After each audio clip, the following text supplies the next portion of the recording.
Filming your first wedding? Yes. Has it put you off real life weddings? Well, actually, no. Do you know what? I've really enjoyed it, and I do love going to a wedding. It's just in real life, I don't think that I would do like a wedding. I think if I was to do anything, I would run off and get married and come back and go, guys, I'm married, and then just have a big party. I mean, to be fair, Amy's not really done much of the planning, has she? No, it's kind of been taken out of her hands a bit because Kerry got well excited and she went for it. And then Kerry messed it up. Yeah. As she tends to do. Yeah. I can't afford it. I mean, right? I mean, what a mother-in-law. I think the thing is, it's sort of one of those situations where he's so in love with Amy that whatever comes with her, he's prepared to take on, you know. And he's obviously, with marrying Amy, he's got the lovely Kerry, and she's a lot to deal with. She is a lot to deal with. But also good fun as well, you know. She likes a Prosecco or two. And actually, as I was saying before, working with Laura Norton, who plays Kerry, she's really good fun.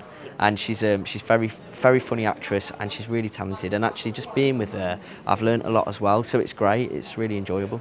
But on the lead up to the wedding, it's not fun for Matty, especially not on the day. Does he know what's going on with the funding? Yeah, he's got no idea. So he genuinely, obviously, he's had his own struggles because there's been some people that have opposed him getting married at the village hall because of who he is, and that was great to play. And then obviously he really believes that it's going to come good, and he's got his dream wedding at the poshest house in the village. And then obviously he's relying on Kerry to come through, and he really believes her. He really believes that she's got this. He's just blindsided by the whole fact it's actually, it's such a big deal to him. It's actually happening, and then he finds out that she hasn't got the funds, and it's heartbreaking, absolutely heartbreaking. So Amy is devastated that Kerry has let her down. She really did think that Kerry had pulled through for her. And you know what? I believe Kerry thought she had pulled through for Amy as well. So they're probably both devastated. But yeah, I think it's unforgivable. I think she really struggles to forgive her for this one. I'm going to flog this necklace that my ex gave us to pay for the wedding. And I was promised that it was worth a small fortune. Enough to cover the wedding and then some. She has forgiven her for worse, to be fair. and I think she could probably find herself somewhere within her that she could forgive her. However, when the wound is still raw, I think it's best that Amy and Kerry stay out of each other's way. But will she be able to? Because Kerry does like to interfere. She just doesn't she? She does. Luckily, Amy and Matty have a honeymoon to go on. So that gives a good little chunk of time for everything to calm down a little bit, calm down. But the day after the wedding, absolutely not. I mean, she could have sort of told her a little bit earlier rather than when she was about to go to the. I think that's the thing. Wedding. I think that's the thing. No matter whether how much of it was Kerry's fault or not, I think Kerry's choice to leave it until the morning of the wedding was a bad one. And I think even though it might not have been Kerry's fault what happened, Amy's going to be livid about that because she's just like, come on. Although they're both very good at keeping secrets, and True. Amy's still not told Matty that she's killed somebody. No, there's enough people in the village that know, I think. But not, her husband. No. Which is a bit. So that's going to come out eventually, I imagine. Maybe. What do you think his reaction will be to find out that his wife is a killer, like his mum? Well, it's Emmerdale. Many people have been there, done that. I think his mum, did also kill someone, didn't she? So does he know about Moira? Probably best he finds out about Moira first, soften the blow for Amy. Let's do it that way around. Because they're a family of killers. Yeah, they are. So, I mean, is she going to kill him at one point? I think Moira was a very definite kill, wasn't it? Whereas we were a bit more of an accidental manslaughter. Does he regret turning down all the sponsorship opportunities? That's a really good question, actually. I think he might have a flicker of doubt with that and think, because ultimately he wanted to give her the wedding of her dreams, and he was prepared to do all of this stuff. But what was really nice to play was, with that comes a huge cost to him. Putting yourself out there publicly as trans, it's a big thing. So he might feel a bit of guilt. He already felt quite a bit of guilt, actually, that we've played as well with not doing it to her. So yeah, there's the double whammy there, that it's not only that he's sort of he thinks he's let her down anyway, and then, this transpires, and it's, he's like, how can I make it up to her? And is that how you differ from Matty? Because obviously you're very vocal. very I'm proud, very. Yeah. You are whether you like it or not. Yeah, I'm you've publicly got no trans. choice. Yeah, exactly. Whereas Matty, sort of like he's gone sort of under the radar, and like Claudette had no idea. Yeah. Is that sort of like, is that difficult to play, or is it? It was great to play. It was great to play because obviously you're absolutely right.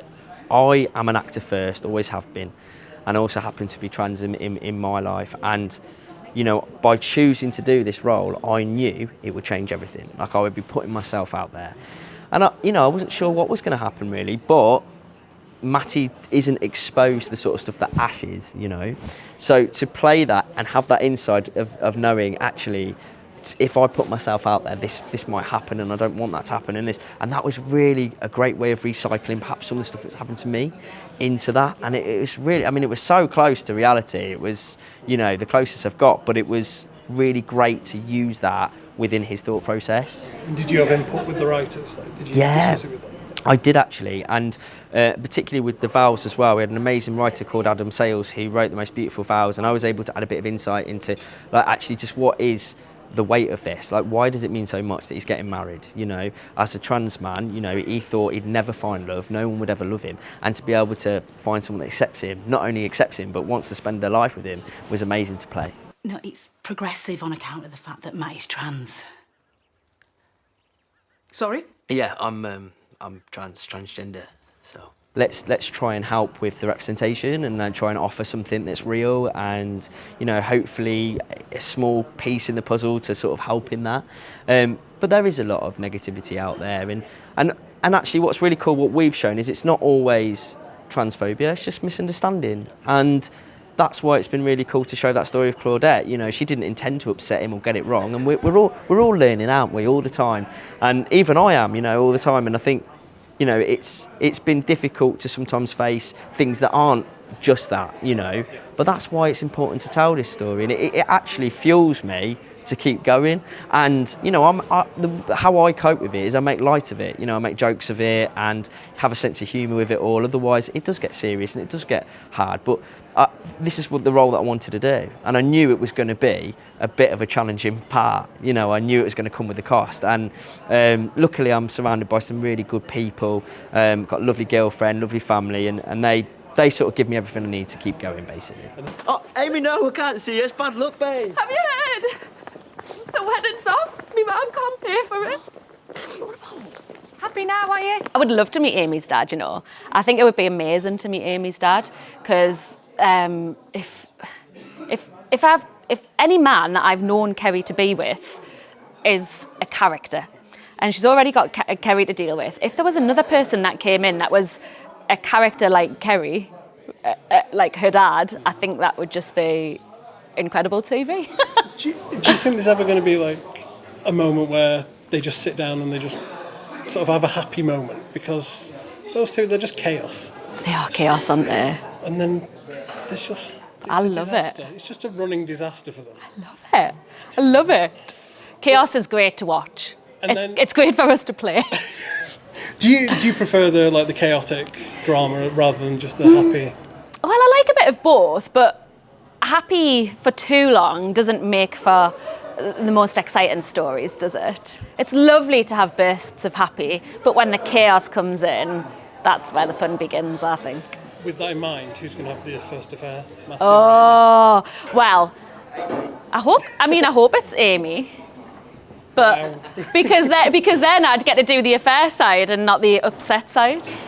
But that's just selfishly as the actor thinking what would be the most fun to play.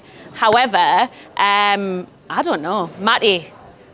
I think that's a guy with some secrets. Dark horse. I think everybody would expect it to be Amy, and that's why it would be Matty. That's what I think. And how would she cope? Kill him? Get another Maybe. kill under her belt? I think it would break her heart, so I don't want it to happen. I think she'd be heartbroken.